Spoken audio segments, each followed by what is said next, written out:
Salut à tous, bienvenue aujourd'hui pour la première vidéo de ma chaîne YouTube issue de ma chaîne Twitch, où aujourd'hui on va parler de comment bien débuter sur Dead by Daylight. Ici vous retrouverez le premier épisode de la série du guide pour bien débuter Dead by Daylight côté killer. Juste après sortira la version côté survivant. Pourquoi est-ce que j'ai décidé de faire une telle série? Eh bien tout simplement parce que Dead by Daylight vient de connaître un essor exponentiel ces dernières semaines, dû à l'arrivée récente de l'événement Five Nights at Freddy's et donc la sortie du tueur Springtrap. Beaucoup de gens ont acheté le jeu justement pour ça et découvrent Dead by Daylight. Mais Dead by Daylight peut être un jeu capricieux et très compliqué à comprendre au début, surtout quand on n'est pas aidé et qu'on n'est pas aidé par quelqu'un, tout simplement. Alors, j'ai décidé de faire une petite série de vidéos qui va aller crescendo dans l'aptitude, c'est-à-dire que les premières vidéos, c'est vraiment réservé aux débutants qui découvrent le jeu, et les vidéos, plus elles vont avancer, plus ce sera pour un niveau avancé, voire confirmé sur Dead by Daylight. Donc évidemment, cette vidéo ne concerne pas, si je puis me permettre, les joueurs confirmés et ne s'adresse pas aux joueurs confirmés et expérimentés Dead by Daylight. Ici, on est vraiment ici pour expliquer les bases du gameplay killer sur DBD. Alors, qu'est-ce que de quoi je voulais vous parler sur cette vidéo? Sur cette vidéo, on va parler d'un truc très important et qui peut en perdre pas mal, les compétences. Comme vous avez sûrement remarqué, si vous avez débuté le jeu, que ce soit du côté survivant ou du côté tueur, vous possédez donc des compétences. Donc, dans équipement, vous avez dû voir que vous avez 4 compétences à remplir et à choisir avant le lancement de votre partie. Chaque tueur ou chaque survivant a le droit d'avoir ce qu'on appelle un build et donc tirer à partir de 4 compétences. Ces 4 compétences peuvent être soit des compétences dites générales, soit des compétences personnelles. Les compétences générales sont des compétences que tous les tueurs ont en commun. C'est-à-dire que tous les tueurs, dans leur toile qui est ici, qui je rappelle, grâce au point de sang, permet d'acheter des accessoires, des compétences, des offrandes, et fait monter en niveau votre personnage, eh bien, ces compétences générales, vous allez les retrouver toutes dans la toile de tous les tueurs. Peu importe le tueur, ils partagent toutes les mêmes compétences. Dans la barre de recherche de compétences, pour les trouver, il vous suffit de taper général et vous allez tomber sur toutes les compétences basiques, toutes les compétences de base qu'il y a sur Dead by Daylight sur les tueurs. Alors ici il en manque 3 puisqu'on a 3 compétences qui viennent de passer général. Les compétences du Cénobite viennent de passer général. Puisque le DLC n'est plus disponible à l'achat et donc les 3 compétences personnelles du Cénobite sont passées générales. Et justement, ça me permet de faire une transition pour vous parler des compétences personnelles. Les compétences personnelles des tueurs sont au nombre de 3, donc pour chaque tueur. Chaque tueur a ses 3 compétences personnelles, c'est-à-dire que peu importe le tueur, il va avoir 3 compétences qui lui sont propres à lui. C'est-à-dire qu'en plus des compétences générales qu'on peut voir ici, votre tueur va en avoir 3 de plus qui lui sont réservés. C'est-à-dire que vous allez aussi dans la toile du tueur retrouver ces 3 compétences, plus des compétences générales. Par exemple, ici on est sur Ghostface, et donc si je tape Ghostface dans la barre de recherche, les 3 compétences de Ghostface sont ici. Tout simplement. Ce qui fait que l'on a, avec les compétences générales, on a à peu près une quinzaine de compétences. Donc ici on en a 1, 2, 3, 4, 5, 6, 7, 8, 9, 10, 11, 12, 13, 14, 15, 16 avec les plus générales, plus les 3 nouvelles, on a 19 compétences de base. Et donc, chaque tueur a donc 19 compétences de base. Et ça peut paraître un petit peu spécial. Et ça peut faire beaucoup d'informations, et on peut se poser la question à savoir, est-ce qu'elles sont bien? Est-ce qu'elles sont utiles? Lesquelles je mets? Lesquelles je mets pas? Et surtout, pourquoi d'autres ont plus de compétences? Et est-ce que j'ai pas besoin d'acheter un autre personnage pour avoir d'autres compétences? Et surtout, c'est bizarre, enfin, j'aimerais bien avoir la compétence de tel tueur sur un autre tueur. Et sachez que c'est possible. Si vous ne l'aviez pas remarqué, quand vous allez dans votre toile de sang, vous voyez compétences partagées. Même si les compétences de vos tueurs sont personnelles, ils peuvent les partager par le biais du passage au prestige. La toile de sang va jusqu'au niveau 50. Quand vous êtes au niveau 50 de votre toile, vous pouvez passer un prestige 1. Pour aller jusqu'au prestige 1, en nombre de points de sang, il vous faut 1 022 000 points de sang pour avoir un prestige 1 complet. Pour arriver prestige 1 niveau 1.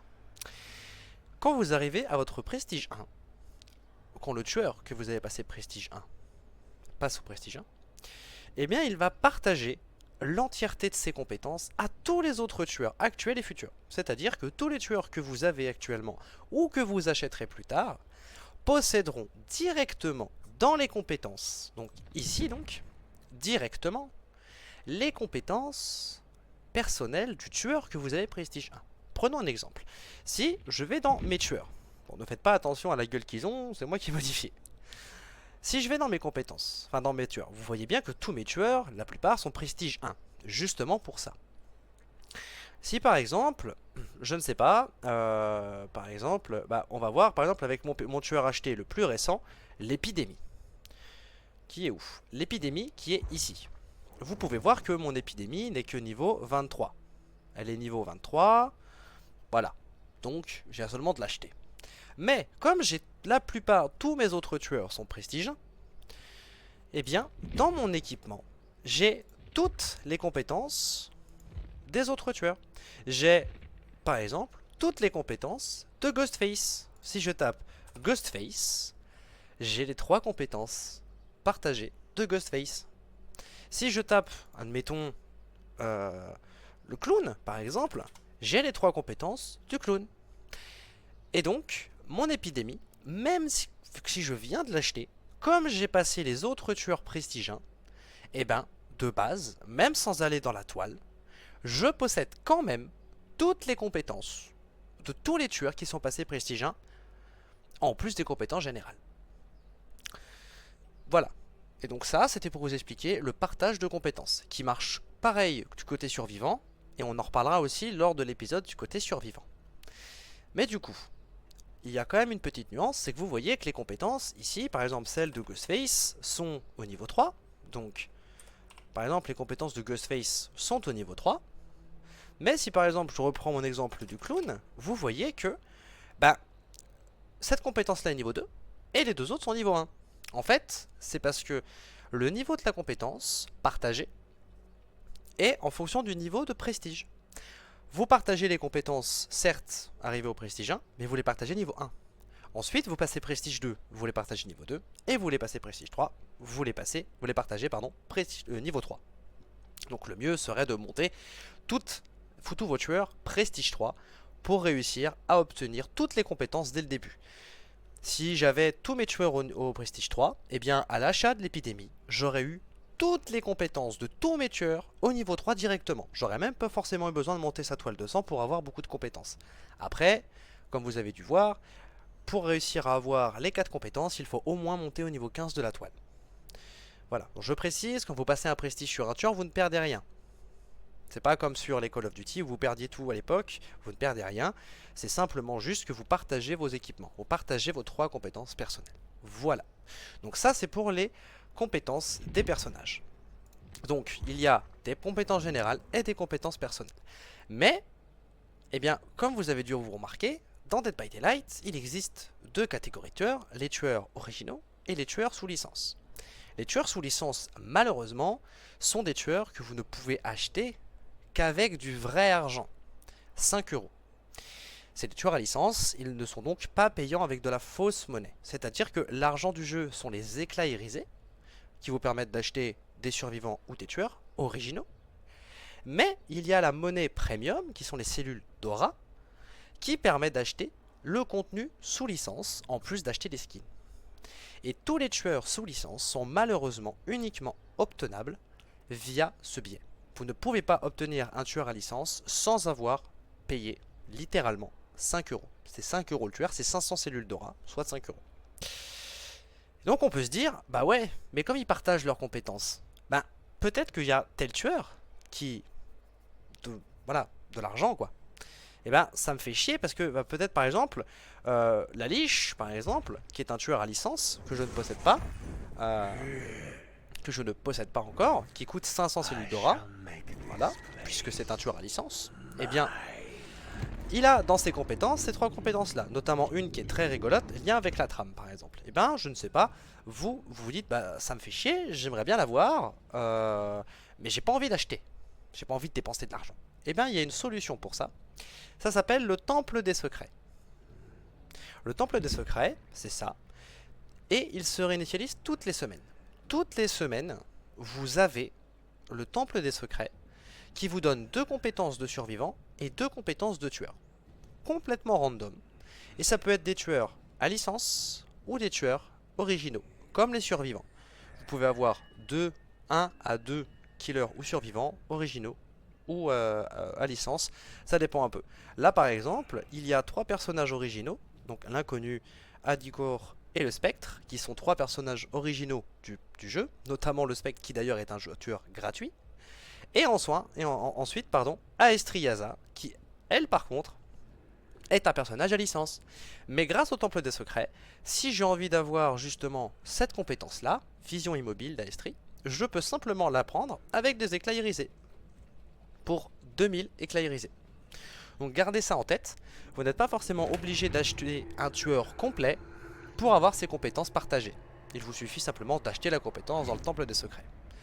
Donc voilà pour tout ce qui est partage de compétences.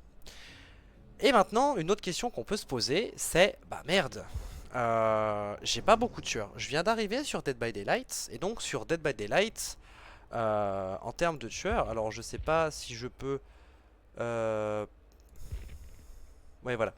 Sur Dead by Daylight, pris par défaut. Hop. Voilà. Ah oui, ça c'est un date de sortie évidemment. J'aimerais bien retrouver les tueurs de base. Ah, date. Ouais, non. On va faire comme ça. Donc, sur Dead by Daylight, donc, il existe des tueurs de base et des tueurs achetables. Quand vous arrivez sur le jeu, vous avez quand même 5 tueurs. Vous avez le trappeur, le spectre, le montagnard, l'infirmière et la chasseuse. Ah, et pour les chanceux qui jouent sur Xbox, vous avez aussi le docteur. Je sais pas, ça c'est un peu bizarre, mais le doc, il y a des gens qui l'ont, d'autres qui l'ont pas. Ça dépend de votre version, mais généralement sur la version Steam, vous l'avez pas. C'est la version Xbox qui l'a, la version Game Pass. Donc on va l'enlever le docteur et on va se dire, bah, vous n'avez que ces 5 tueurs là. Et donc vous vous dites, bah mince, je viens d'arriver, j'ai pas assez de points de sang pour le passer prestige, c'est chiant. J'ai pas assez d'éclairisés pour acheter un tueur, ça me fait chier. Donc comment je fais pour, avec les compétences générales plus celles de mon tueur, réussir à jouer? Parce que c'est vrai que dans Dead by Daylight, c'est plus facile de jouer quand on a toutes les compétences. Quand vous avez tout le panel de compétences, que ce soit côté survivant ou côté tueur, c'est plus facile. Surtout que certains tueurs, comme vous le savez, les tueurs ont des pouvoirs, et ces pouvoirs donnent un gameplay à votre tueur. Ce qui fait qu'on a certaines compétences qui sont plus pratiques que d'autres pour réussir à jouer. Par exemple, moi sur mon Ghostface, par exemple, eh bien, ce gameplay là, donc ce build là, eh bien par exemple, il n'y a aucune compétence générale, ni aucune compétence de Ghostface, qui sont pourtant les meilleures compétences à avoir sur Ghostface. Par exemple, Écho de douleur permet de casser les générateurs en mettant un survivant sur un crochet. Nulle part où se cacher permet de révéler l'aura des survivants quand on tape un générateur. Poursuivant meurtrier permet de voir les survivants au début de la partie et d'augmenter tous les repérages d'aura de 2 secondes. Et le tour est joué permet que quand j'endommage un générateur, lui faire perdre 20% de sa progression actuelle. Et ça, c'est un build très classique sur Ghostface. Et donc là, vous voyez que Écho de douleur vient du personnage de l'artiste. Le chevalier, enfin ça, nulle part où se cacher, pardon, c'est une compétence du chevalier. Poursuivant meurtrier, c'est une compétence du Némésis, qui est carrément un tueur à licence, donc payant avec du vrai argent. Et enfin, le tour est joué qui vient du clown, qui lui aussi est un autre tueur à acheter. Avec un tueur original, avec des éclairisés, mais voilà. Mais, donc on peut se dire, ben ouais, mais je vais pas réussir forcément à faire mes parties. Parce que ben, j'ai pas toutes les compétences du jeu, et peut-être que ça va pas avec mon personnage. Mais pas d'inquiétude, c'est pour ça que cette vidéo est là. On va justement aujourd'hui parler des compétences générales de TPT. Alors, je vais plutôt partir sur Michael Myers, parce que je sais que sur Michael Myers, j'ai les compétences qui viennent d'être mises en plus, donc qui sont les anciennes compétences Unobit, à savoir donc jouet, impasse et don de souffrance. Bon, qui ne s'appellent pas comme ça. Si vous les avez en compétence générale, moi, comme je suis propriétaire du Cénobite, les compétences ont le nom qu'elles avaient. Et il y a bien marqué le Cénobite. Parce que c'est des compétences voilà, que je possède de base. C'est moi qui les ai de base. Voilà, tout simplement, c'est moi qui les ai. Parce que j'ai le Cénobite. Mais elles sont générales aujourd'hui. C'est-à-dire que les logos ressemblent à peu près à ça. Sauf que bon, le sort joué n'a pas changé. Par contre, impasse et don de souffrance ne s'appellent plus comme ça. Mais les logos sont les mêmes. Les logos sont les mêmes et les effets sont les mêmes. Donc, voilà les compétences générales. Et donc, qu'est-ce qu'on retrouve dans les compétences générales? Eh bien, bon, en dépit du fait que là, c'est Michael Myers, donc un perso à acheter, eh bien, on peut se dire que, vous voyez déjà, compétence qui est dans... Bon, alors, c'était pas une compétence générale à la base. D'ailleurs, justement, c'est ça, ça fait plaisir. Les compétences du Cénobite étaient très fortes. Et du coup, le fait qu'elles soient passées générales rend vraiment les builds des compétences générales très fortes. Mais du coup, qu'est-ce qu'on va retrouver dans les compétences générales comme bon build? Eh bien, il y a certaines compétences qui sont assez intéressantes. Par exemple, le premier, boucher sadique, permet, après l'application d'un item 1, donc après une attaque de base sur un survivant, de lui appliquer estropiement et hémorragie pendant 90 secondes. Et hémorragie fait régresser les soins quand ils ne sont pas administrés jusqu'à la fin. Et estropiement augmente la durée de soins. C'est-à-dire que c'est une perk littéralement anti-soins. Voilà, ça embête les survs, ça ralentit les soins. À côté, on a crochet flagellateur, sanctuaire monstrueux, qui honnêtement n'est pas une très bonne compétence, puisqu'elle permet simplement d'accorder une progression plus rapide au niveau des states de hook quand les survs sont sur les states. Mais ça, on s'en fout un peu. On a ensuite espion de l'ombre, extrêmement puissante. Espion de l'ombre joue avec les corbeaux. À chaque fois qu'un survivant dérange un corbeau quand la compétence est active, et que vous êtes dans un rayon de 36 mètres, vous avez un indicateur visuel qui vous dit tel corbeau a été dérangé à cet endroit. Ce qui veut dire qu'à cet endroit, il y avait un survivant. C'est donc une perk qui donne de l'information sur la position des survivants, qui est très intéressante quand on est débutant. Puisque quand on est débutant, on ne se doute pas forcément d'où il se cache. Avec le temps et l'expérience, on a l'habitude. Puis avec les perks et repérage d'aura que les autres tueurs peuvent nous donner, ça devient plus facile. Mais au début, quand on n'a pas beaucoup de compétences et qu'on n'a pas beaucoup d'expérience, ça peut être dur de trouver les survivants. Et cette compétence-là est très forte. Elle n'a que 5 petites secondes de cooldown, ce qui fait qu'on l'a quasiment tout le temps. Et des corbeaux, il y en a beaucoup. Et pour déranger un corbeau, il n'y a pas grand chose à faire. Juste que les survivants passent à côté et commencent à réparer un gène, le corbeau va s'envoler. Et vous aurez l'information. Donc c'est une très bonne compétence de repérage. Ensuite, vous avez donc espoir brisé, qui est une compétence que vous ne verrez jamais, donc on va pas s'y attarder parce qu'elle est jamais utilisée. Elle est pas très voilà, elle est pas très intéressante. En gros, ça permet de détruire les totems de bénédiction au lieu de simplement les éteindre. Donc ça, on s'en fout un peu. Ensuite, on a impasse, qui porte un autre nom aujourd'hui, mais qui a le même effet. À chaque fois qu'un générateur est réparé, l'entité va bloquer pendant 25 secondes le générateur avec la meilleure progression. Ça veut dire que dès qu'un gène est fini, pendant 25 secondes, s'il y a un autre générateur qui est en train d'être réparé, et donc celui avec la plus grande progression sera bloqué pendant 25 secondes. Ça paraît pas grand chose, mais ça permet que pendant une trentaine de secondes, ça bloque les surves. Et les surves vont pas rester comme des glands devant le générateur. Vous vous en doutez. Sauf que vous voyez l'aura du générateur en blanc, ce qui vous donne une information. En vous disant, tel générateur était en train d'être réparé, ça veut dire que les surves, ils partent de là. Il vous suffit juste ensuite de vous orienter vers le générateur bloqué et vous trouverez sûrement les survivants qui vont s'éparpiller puisque le gène est bloqué. On va rester devant comme des glands. Ensuite, on a implacable. C'est pas une compétence que je recommande, mais elle peut être intéressante au début, surtout si vous jouez à la manette, puisque le jeu à la manette est plus compliqué que le jeu à la souris, qui permet de réduire le temps de rechargement de votre attaque de base de 30% quand elle est manquée. Donc partez pas avec cette compétence en vous disant je vais rater mes M1. Et partez avec l'idée que vous les ratez pas, c'est mieux. Normalement on évite de rater ses M1, c'est quand même mieux. Mais voilà, si vraiment vous avez du mal, cette compétence peut vous aider, puisque du coup elle réduit le délai d'attaque de base quand vous ratez une attaque de base. Inquiétant. qui est pas très intéressante usée toute seule avec des autres perks générales. Elle est très utilisée avec d'autres builds, mais qui sont faites exprès, qui augmentent votre rayon de terreur. Celle-là, on s'en fout un peu. Insidieux, qui permet que quand vous restez immobile pendant 2 secondes, vous obtenez le statut indétectable jusqu'à ce que vous rebougiez. C'est-à-dire que dès que vous arrêtez de bouger, vous êtes indétectable. Indétectable dans le jeu signifie que vous n'avez pas de rayon de terreur. Vous n'avez pas d'aura de tueur. Il n'y a pas de lumière rouge, pas de battement de cœur et surtout pas de musique. Personne ne sait que vous êtes là s'il ne vous voit pas. Ce qui veut dire que si vous restez immobile, les gens ne peuvent pas savoir où vous êtes. Murmure amer, compétence très très forte, mais vraiment très forte, qui vous permet qu'à chaque fois qu'un générateur est réparé, les survivants qui sont dans un rayon de 16 mètres autour du gène réparé vous sont révélés pendant 5 secondes. Et lorsque le dernier gène est réparé, toutes les auras de vos survivants vous sont révélées pendant 10 secondes. C'est une perk à repérage d'aura, très puissante, qui vous permet donc de savoir où sont les surves après qu'ils aient fait un gène. Pendant 5 secondes. Vous les voyez après qu'ils aient fait un générateur. C'est très pratique en repérage d'aura. Murmure, tout court, qui est une perk que vous verrez jamais non plus, pas très utile. Pisteur, pas très utile non plus, ça vous permet juste de voir les survivants en état critique, donc les survivants au sol au 36 mètres. Bon, en général on les entend crier, hein, pas besoin de les voir. Poigne de fer, qui peut être très intéressant, qui permet de réduire le débattement des survivants. Donc ils vont se débattre, voilà, le temps nécessaire pour se libérer augmente de 12%, ce qui fait qu'ils vont mettre plus de temps à se débattre, et surtout, l'effet du débattement aura 75% d'effet en moins sur vous. Ça veut dire que vous n'allez pas bouger dans tous les sens.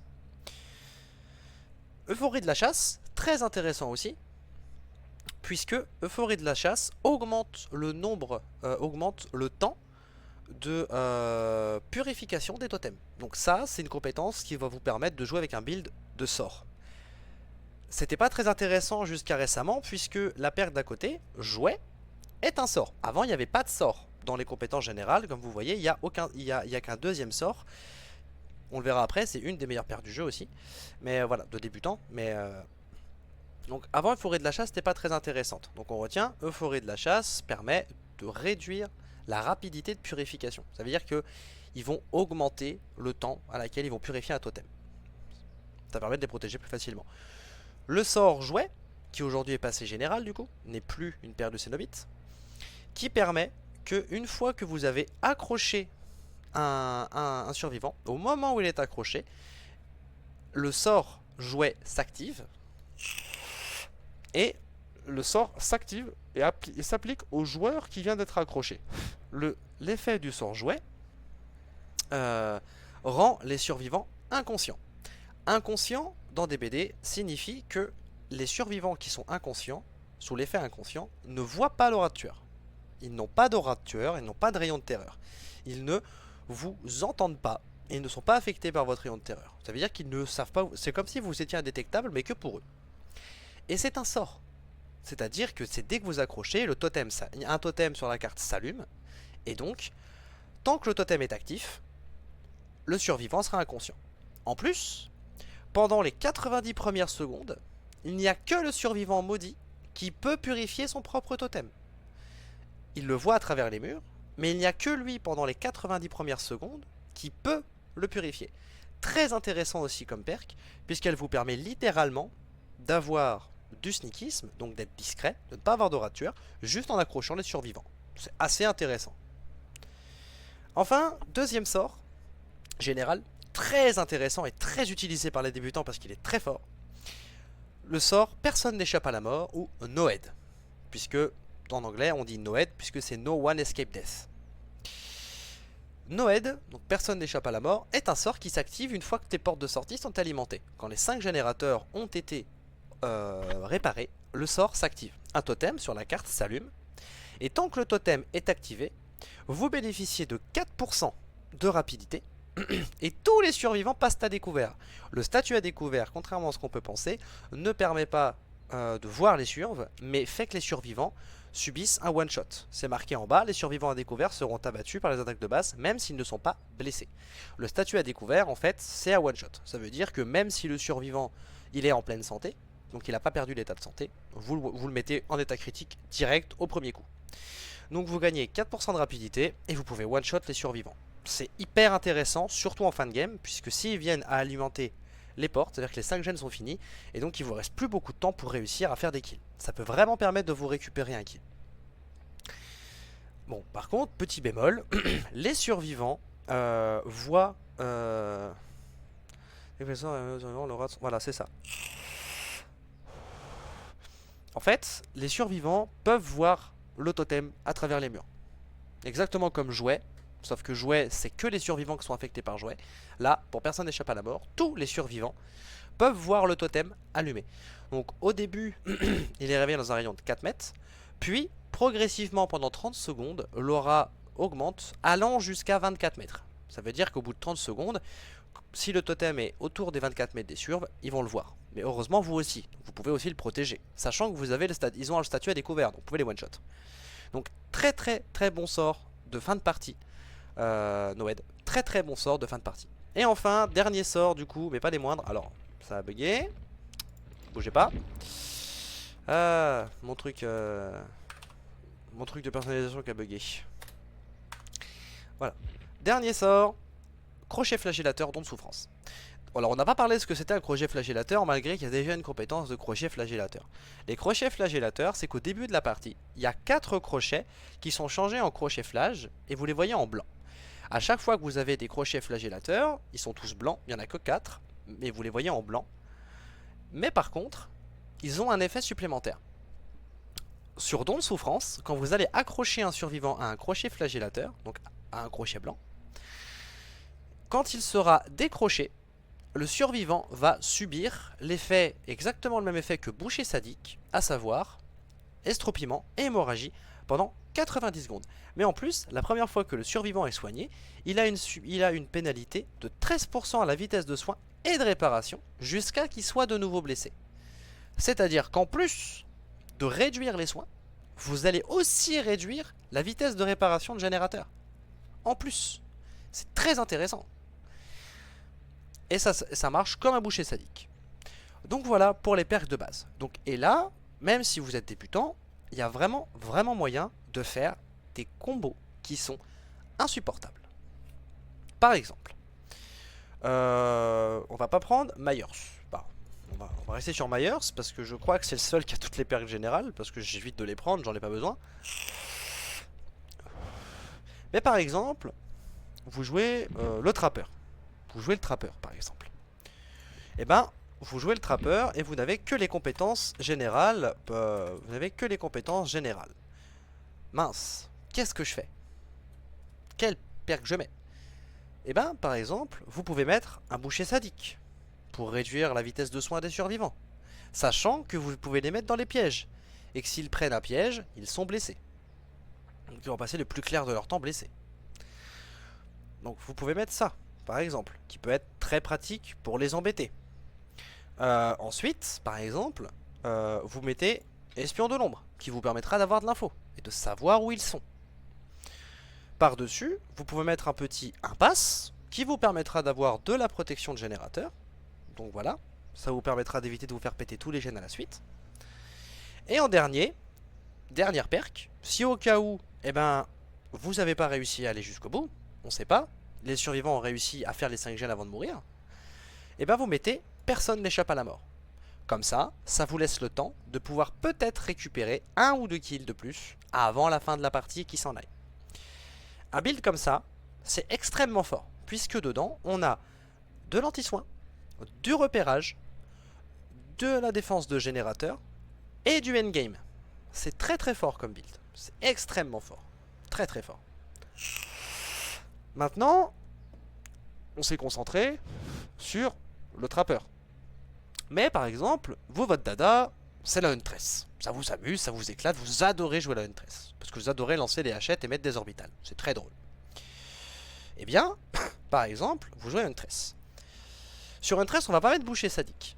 Pourquoi? Bah parce que boucher sadique ne s'applique que lorsque vous mettez un item 1, soit une attaque de base.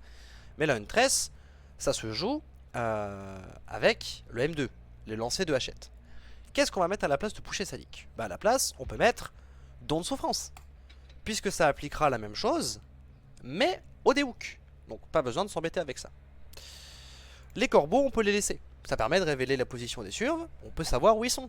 C'est vachement pratique. Impasse. Pourquoi mettre impasse? Puisque comme vous avez déjà le don de souffrance, qui va réduire de 13% la vitesse des soins, jusqu'à ce qu'il soit nouveau blessé, il y a de la réduction de réparation, plus de la réduction de soins, pas besoin de mettre impasse. À la place d'impasse, qu'est-ce qu'on peut mettre dans les générales? Qu'est-ce qu'on peut mettre comme pire général à la place d'impasse? Pour la Huntress en tout cas, eh ben, on peut mettre murmure amer. Murmure amer qui vous donnera une autre information de où se placent les survivants, mais surtout vous verrez leurs auras. Et sur la Huntress, le repérage d'aura est très important, puisque ça vous permet, le repérage d'aura va vous permettre, du coup, de pouvoir aligner vos hachettes plus facilement. Et enfin, en dernière perk, on va pas mettre Noed non plus. Pourquoi mettre Noed sur la Huntress alors qu'elle joue à la hachette? Ça ne procra pas non plus, puisque le statut à découvert, c'est les attaques de base. Vous voyez, les survivants à découvert seront abattus par les attaques de base. Donc les M2 ne marchent pas. Mais du coup, qu'est-ce qu'on peut mettre à la place? Eh ben, on peut mettre jouet.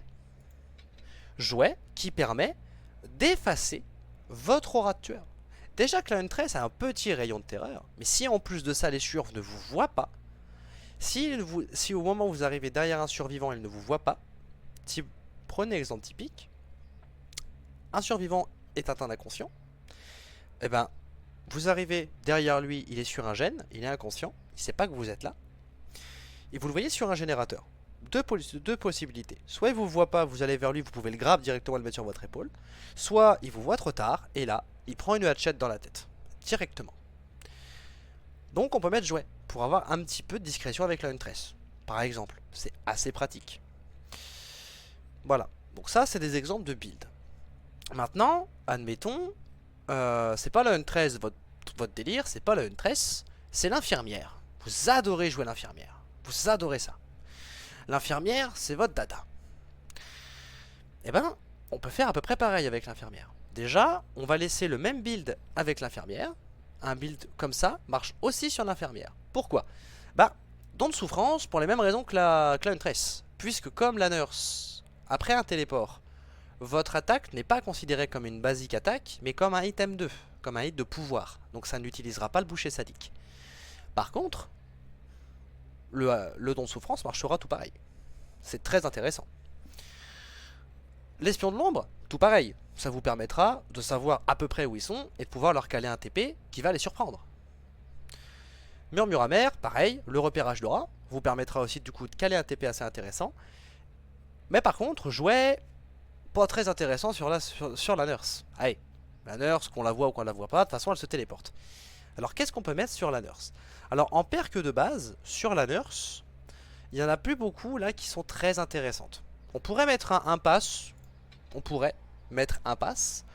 puisque ben, voilà, c'est de la protection de gène dans tous les cas, c'est cool.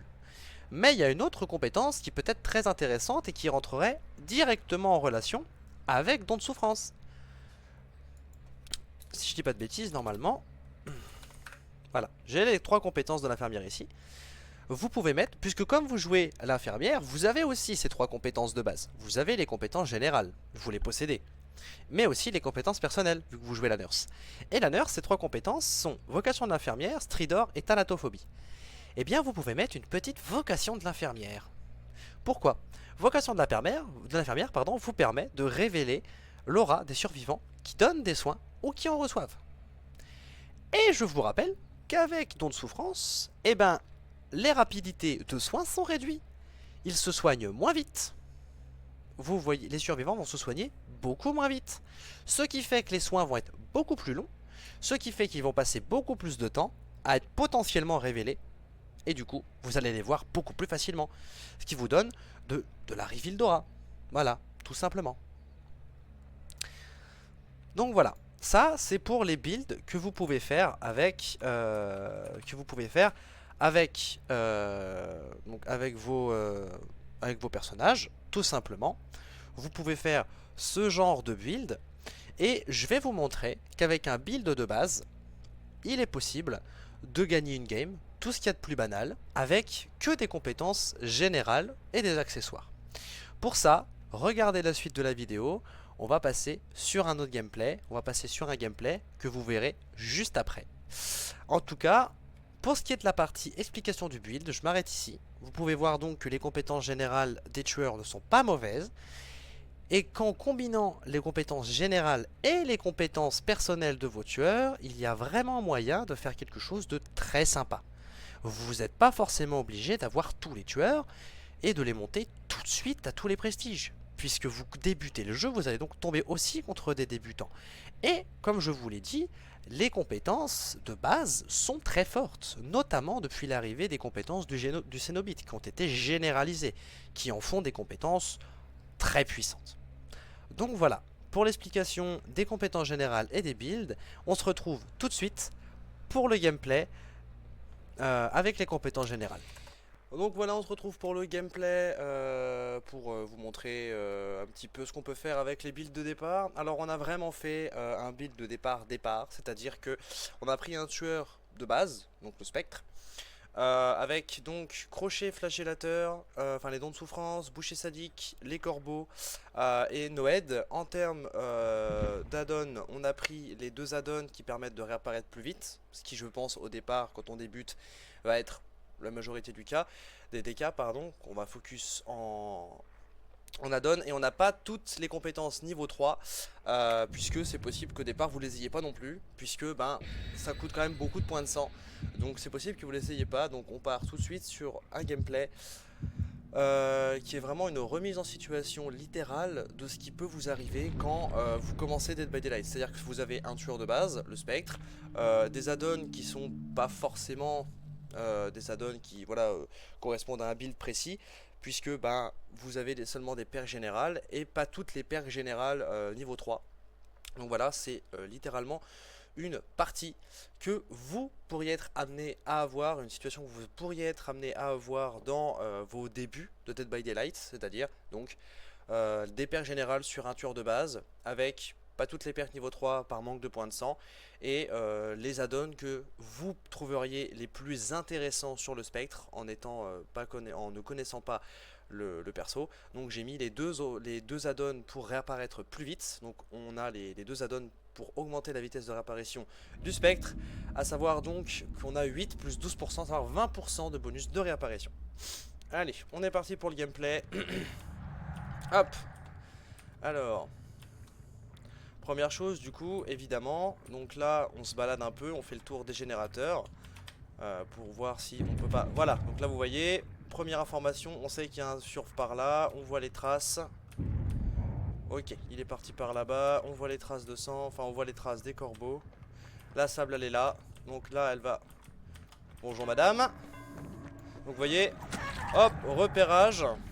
Donc le repérage via les corbeaux. La question pourquoi j'ai mis... Ah, bonjour monsieur. Pourquoi j'ai mis boucher sadique en plus, c'est tout simplement parce que... Enfin en plus des crochets flagellateurs. Hop, le petit grab, voilà. C'est parce que on n'a pas de perk à protection de gêne. Donc du coup, sachant que don de souffrance donne de la réduction de générateur, enfin de réparation de 13%, c'est plutôt intéressant. Voilà. Donc là du coup on a la sable qui choubousser sadique, le bill qui est déjà accroché. Donc voilà, vous avez vu, on a fait un grab, ce qu'on appelle un grab, c'est-à-dire qu'il a commencé à prendre le volt. J'ai juste appuyé sur mon M1 et ce qui s'est passé c'est que ben il a été grab pour le vol. Donc là voilà, on a un repérage. Donc là comme on joue le spectre, bon à mon avis elle c'est pas du tout une débutante. Voilà, on attend qu'elle drop la palette. On prend la flash, vous inquiétez pas, c'est normal, c'est pas très grave. On profite de ça pour péter la palette. Hop, et on repart, fufu, tranquillement. Voilà, on a encore une info, elle est partie par ici. Elle est ici, donc là elle va essayer, elle, de nous emmerder avec toutes les palettes. Là, on bloque la palette, n'hésitez pas avec le Vrace. Bloquez les palettes. Ah, dommage. N'hésitez pas à bloquer les palettes avec votre corps quand vous jouez le Vrace. C'est vachement intéressant. Donc, là vous voyez, on va pas faire une erreur de débutant. On va pas focus la Néa, elle est chiante. Donc ce qu'on fait, on repart et on va voilà, vérifier les autres générateurs qui sont ici. Donc, bonjour messieurs, comment allez-vous? Donc là, la sable était déjà blessée, on la frappe. On ramasse pas tout de suite puisqu'on a le Yoichi qui est à côté. Donc on n'hésite pas, on a bouché sadique. On fait proc le boucher sadique. Voilà, on récupère la sable. On va la mettre évidemment sur son petit crochet flagellateur. On évite la flashlight. Ah, voilà. Vous prenez pas la tête hein, avec les surfs comme ça hein, qui peuvent être chiants etc. Parce que, bah, dommage. Avec les surfs qui peuvent être chiants comme ça, on se prend pas la tête, évidemment. On focus que les survivants que... Bon, bah le build vient de se donner à nous.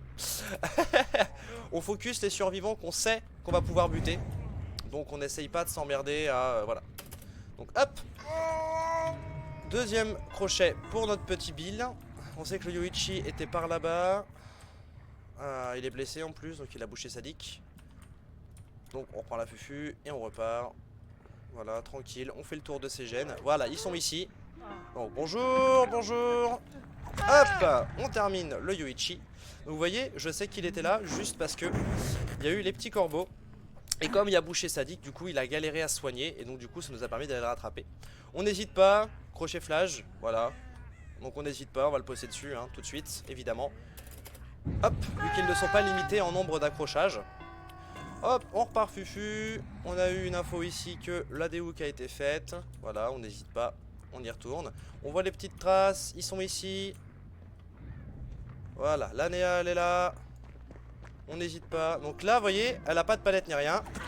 Hop, le hit passe à travers le volt, puisqu'on a beaucoup de vitesse et qu'elle l'a très mal pris. Donc on n'hésite pas, hein. Franchement, n'hésitez pas à essayer de mettre les hits à travers les volts. Très intéressant. Donc là, on va repasser Fufu pour avoir un bonus de vitesse, parce qu'elle va essayer de jouer chaque. Donc là, on fait ça. Bonjour madame, on bloque la palette avec notre corps, on respawn, et là, elle prend le M1. Voilà. N'hésitez pas, hein, je vous ai dit à bloquer. L'avantage du spectre, c'est qu'en étant Fufu, vous allez récupérer de la vitesse. Et donc du coup, vous allez pouvoir bloquer les volts. Le crochet flash est un peu loin, donc on va pas la mettre sur le crochet flash, du coup. On va la mettre sur un crochet, tout ce qu'il y a de plus normal, du coup. Hop, on repart en Fufu, hop, et on va refaire notre vérification de générateur. Donc là, on en a un qui est utilisé, donc on tape dessus, on n'hésite pas. D'ailleurs, ici, on a une palette qui est baissée qui pourrait nous mettre dans la merde. On n'hésite pas, on casse palette. Évidemment, on n'hésite pas, quand on a un petit temps mort comme ça, on n'hésite pas à péter les palettes. Donc là, on entend le générateur, évidemment, on sait qu'ils sont dessus. Bonjour monsieur Bill. Voilà, et donc là du coup, le Bill nous donne notre premier kills. Voilà. Donc on a notre premier kill grâce à Bill. Très bien. Hop, on a un kill, on explose le générateur. Et on repart. Allez. Donc vous voyez comme quoi c'est facilement jouable. Et en plus, même si je perds l'entièreté de mes générateurs, j'ai Noed qui va me permettre du coup de tous les mettre à découvert et de récupérer au moins peut-être un kill ou deux si jamais j'ai pas eu le temps de les avoir. Donc là on n'a pas d'infos via les corbeaux etc, c'est pas un souci. On fait le tour des générateurs, là on a une info de corbeau, on sait qu'ils sont là. Voilà, tout de suite. Donc on va s'occuper de l'emmerdeuse. Voilà, elle va probablement drop. Non, elle a pas drop. Hop, on repasse Fufu. Pour la rattraper, on n'hésite pas, faut pas oublier que le Vrace, il a... Ok, si tu veux. On n'oublie pas que le Vrace, il a un buff de vitesse. Donc on n'hésite pas, ici il n'y a plus de palette, donc on respawn ici, on sert de la vitesse supplémentaire, on charge le M1 et on l'a. Voilà, juste avant la palette. Voilà. N'oubliez pas, il y a deux types de M1 dans Dead by Daylight, le court et le long. Donc il y a le petit hit où vous appuyez juste une fois sur la touche de hit. Et ensuite il y a le hit avec une portée améliorée. Donc il y a ce hit là, on appuie une fois. Voilà. Et ensuite on a le hit long, quand on maintient, on va avoir une... Voilà, vous voyez, on maintient, ça tape d'un petit peu plus loin. Donc ça augmente la distance de frappe. Et en plus, vous avez un petit bond en avant qui vous rapproche de votre cible, qui peut être pratique pour la taper quand elle prend un volt ou quoi que ce soit. Mais par contre, il faut savoir que c'est une... c'est malheureusement un hit qui va avoir un petit peu plus de temps de récupération. Et vous pouvez le manquer. Alors que le hit rapide a moins de récupération, donc il est plus court à recharger. Et en plus de ça, vous allez pouvoir taper plus facilement. Donc là, bonjour sable. Voilà, donc vous voyez hein, rien de bien difficile, je fais le tour de mes générateurs, voilà, tout simplement. Donc là elle va essayer de drop palette, donc on se met ici. On continue de bouger pour profiter du bonus de vitesse. Et... oh, c'est moi qui ai merdé. Bon elle a drop, au moins, ça c'est fait. Donc là on se retrouve devant un loop, comment on fait le loop? Bon bah là je vais la voir avant du coup, parce qu'elle sait pas loop malheureusement. Mais quand on se retrouve dans une situation comme ça, pétez pas la palette tout de suite parce que vous allez perdre du temps, sauf si vraiment vous n'arrivez pas à le récupérer. Si vous n'arrivez pas à récupérer le loop, ce que vous faites... Oh, on va l'accrocher ici parce que le générateur il est bien démarré quand même. on verra ça sur la deuxième, pour l'approche de la deuxième vidéo, comment on fait pour essayer de gagner ces loops malgré les palettes. Mais retenez juste que vous n'êtes pas obligé de casser la palette tout de suite. Bonjour Yuichi. Voilà, donc là vous voyez, on cancel simplement, voilà, on y va. On s'emmerde pas, hein, il est devant nous. On a un buff de vitesse, on n'oublie pas. Voilà, on met un hit. C'est très bien. Là il va jouer Shaq, donc on reprend évidemment la Fufu. Voilà. Il va sûrement prendre le volt. Ah, j'ai pas maintenu, my bad. Donc là il va essayer 2 palettes je pense. Même pas. Bon, je bouge. Bon, bah allez, on est parti hein. De toute façon là on a le temps hein. Il leur reste 2 gènes à faire, on a Noed à la fin. Bah. Ok, des dards. Donc là il a protégé avec des dards. Voilà. Ok. Je pensais pas qu'il allait prendre le volt, mais... Mais qu'est-ce qu'il fait? Mais qu'est-ce qu'il fait? Pardon. Faut que... Bon, il y a la Néa qui est ici, qui va essayer de prendre un coup de protection. On lui met un hit, c'est pas grave. On en profite, on a bouché sa dick, on en profite. Franchement, on en profite. D'ailleurs, elle nous emmerde tellement qu'on va changer de focus. Du coup. Pas besoin de repasser en fufu. Hein. Ah si, j'aurais peut-être eu besoin. Bon là du coup on pète palette parce qu'elle va nous flash, donc c'est pas grave. Hop. Quand vous vous faites flash, tendez l'oreille. Vous entendez le survivant gueuler. Donc là elle va essayer de redrop palette je pense. Voilà, c'est bien. Là vous voyez, on peut prendre le temps. Il ne reste que 2 gènes, le Yoichi est blessé, donc va falloir le soigner. Elle nous donne plein de palettes qui pourront être utiles après, donc il va leur manquer. Là par exemple, comme elle m'a drop une palette au début, bah, ça va lui manquer. Là elle va probablement prendre le volt. Voilà. Vous voyez, essayez de voir un petit peu ce qu'ils vont faire. Là elle va essayer de retourner chaque. Donc ce qu'on fait c'est comme tout à l'heure hein. Ah, bon, bah, elle prend le volt. D'accord, très bien. Bon, quand on tourne chaque, si vous jouez le spectre et que vous tournez chaque, surtout, ne vous mettez pas fufu. Pour la simple... Attendez, j'écoute. Là. Voilà, vous voyez, là, c'est juste au son. J'ai entendu que la Néa était toujours devant moi. J'ai entendu le son de sa clic-clic. Donc j'ai su qu'elle était devant moi. Ça veut dire que, bah, elle était à portée quoi. Je l'ai entendu. Quand vous vous faites flash, écoutez si le survivant il est blessé. Vous pourrez le suivre comme ça, juste à l'oreille. Donc la Néa est décédée, on a notre deuxième kill. Et du coup, j'étais en train... Ah, le corbeau approche là-bas. J'étais en train de vous expliquer que si vous jouez le spectre... Ne faites pas la même erreur que beaucoup de spectres. Ne vous mettez pas fufu. Ah, bonjour Sable. Salut. Ne vous mettez pas en fufu autour de la shack. Parce que du coup, il faut savoir dans Dead by Daylight, et ça c'est aussi à savoir, c'est très intéressant, que pendant une poursuite, donc les survivants ne peuvent pas prendre une fenêtre plus de 3 fois durant la même poursuite. Ce qui veut donc dire que du coup si vous passez en invisibilité, la chase s'arrête, la poursuite s'arrête parce que bah il ne vous entend plus. Donc il n'a plus de chase et donc il peut prendre le volt en boucle. Donc faites pas cette erreur avec le spectre, si vous êtes chaque, restez à vue et non pas invisible. Donc voilà, vous avez vu, là on a eu 3 kills grâce au repérage formation. J'ai pourtant que les perks d'origine qui sont pas forcément folles. Et donc là du coup on arrive au niveau de la palette. Donc là on passe fufu, évidemment. Eh bah il avait la hatch tout de suite. Donc c'est un peu dommage, mais voilà. Donc vous pouvez voir que sur une partie avec des surves pas si mauvais que ça non plus, notamment la Néa, avec un tueur de base, des compétences de base même pas niveau 3, vous pouvez voir que on a quand même eu 2 blasons irisés, 3 kills. Et pourtant on a joué tranquillement, on n'a pas tunnel, on n'a pas campé, on n'a pas fait utiliser de techniques vraiment horribles. Donc pourtant c'est passé. Donc vous pouvez voir que avec un build de base, on peut réussir à gagner une partie. Là en soi la partie est gagnée en soi. Et en plus moi j'ai un MMR, c'est-à-dire que moi ayant joué souvent à Dead by Daylight, j'ai un MMR vachement élevé. Ce qui veut dire que moi mes parties, les surves dans mes parties sont quand même un peu meilleures que les surves qui seront dans vos parties, puisque moi j'ai un MMR assez élevé en tueur. Donc même si c'est un tueur que j'ai pas beaucoup joué, j'ai quand même des surves qui ont une certaine qualité et capacité de gameplay. Donc vous voyez que même à mon niveau, à moi, avec des perks de base et un tueur de base et des add-ons vraiment classiques, avec un build qui n'est pas forcément voilà, tout préparé et machin, et ben on peut réussir à gagner une partie. Donc voilà, c'était juste pour vous montrer qu'on peut faire un milliard de choses avec les perks générales et qu'on peut quand même gagner des parties. J'espère que la vidéo vous aura plu et que vous aurez un petit peu appris en regardant le gameplay et en écoutant sur les compétences. On se retrouvera pour l'épisode numéro 2. L'épisode numéro 2 se penchera plus du côté de la protection de générateur, donc de la défense de gène, savoir quand un gène est en train d'être fait ou pas, et surtout au niveau des loops. Voilà, apprendre à comment loop et quand exploser ou ne pas exploser une palette. On verra ça à l'épisode numéro 2. En attendant, c'est tout pour moi. J'espère que ça vous a plu et que ça vous aura aidé. Je vous dis à la prochaine pour une future vidéo. Salut l'équipe.